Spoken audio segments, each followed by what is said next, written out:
Most people talk of empathy as if it's one thing, but psychologists have long known that to be much more nuanced.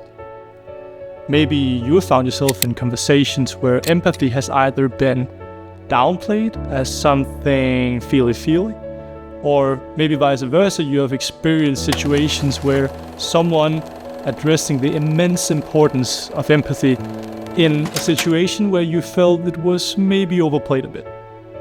My name is Christian. I'm the CEO and co-founder of Psychologists, a platform that helps leaders balance well-being and performance. Besides that, I speak at many tech conferences and been honored to be part of Forbes' HR Council. Lastly, I've been a leader myself for nearly 10 years, and I am still constantly learning to be a better one. When you've watched this video, you will know the crucial differences, the 3 types of empathy. And we will have gone over 5 ways to utilize that knowledge in the workplace. The official definition of empathy is the action of understanding, being aware of, being sensitive to, and vicariously experiencing the feelings, thoughts, and experiences of another.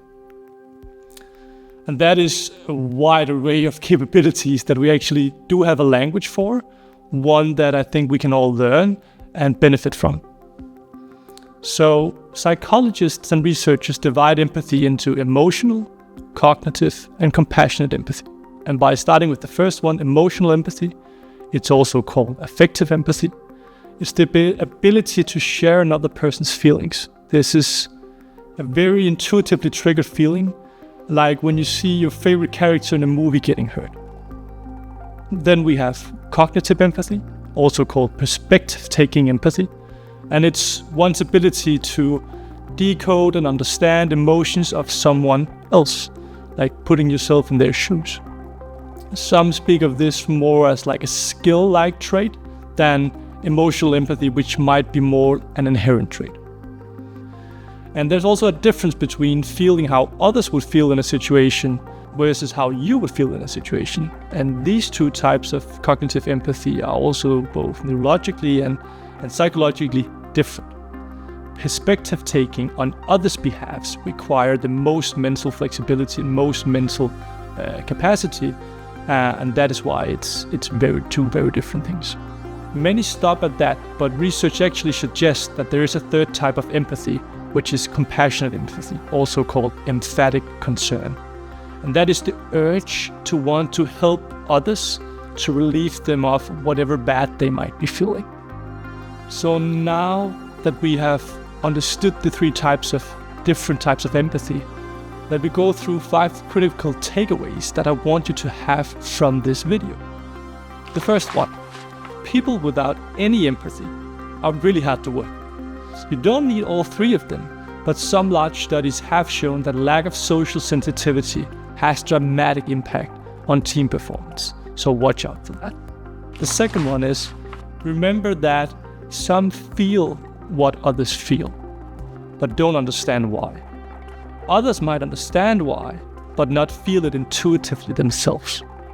And lastly, some will have a strong urge to help others when in pain, while others won't. This doesn't make people good or bad.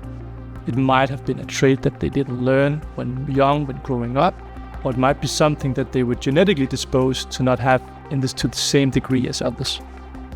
That moves us to number 3. So employees that are high in all 3 types of empathy are much more likely to feel guilt and to feel shame. And that is a strong motivational driver for many. But make sure to keep workload in check, and being available to constantly 24/7 feel what other people are feeling is a burdensome task.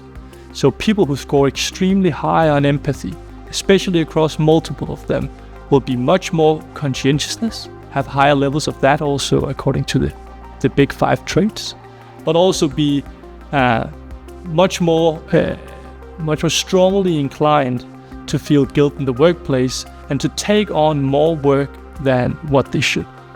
That leads us to number 4.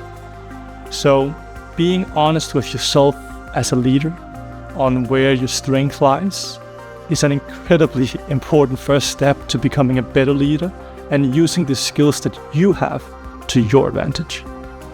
There isn't just one way to be a great leader. There are many, and real personal growth starts with honest self-realization. So really think hard about which of these types of empathy do you possess, and in how large degrees do you possess them, because that self-realization will kickstart your journey to becoming a better leader. That leads us to the fifth and the final takeaway I want you to have from this video. So there are many platforms like Psychologists that can help you in regards to your natural strengths and also help you alleviate you from some of the weaknesses in terms of heightening team cohesion, well-being and performance, so that it doesn't require the same effort on your end. Leadership is not easy, and most leaders that think leadership is easy are not great leaders. They are just naive leaders. So thank you for watching. If you've made it this far, I hope you enjoyed the content and found it valuable. It would mean a lot to me and our team if you would help us by liking the video. And as you can tell, we focus on producing less but high quality content. So if you want to see more videos like this, you can subscribe to our channel. I mentioned other topics like empathy and emotional intelligence in this video, so I'll make sure to link to some of the videos we have in regards to those topics here. If you're curious about getting better tech to support your journey as a leader, then check out our website. I hope you have a great day.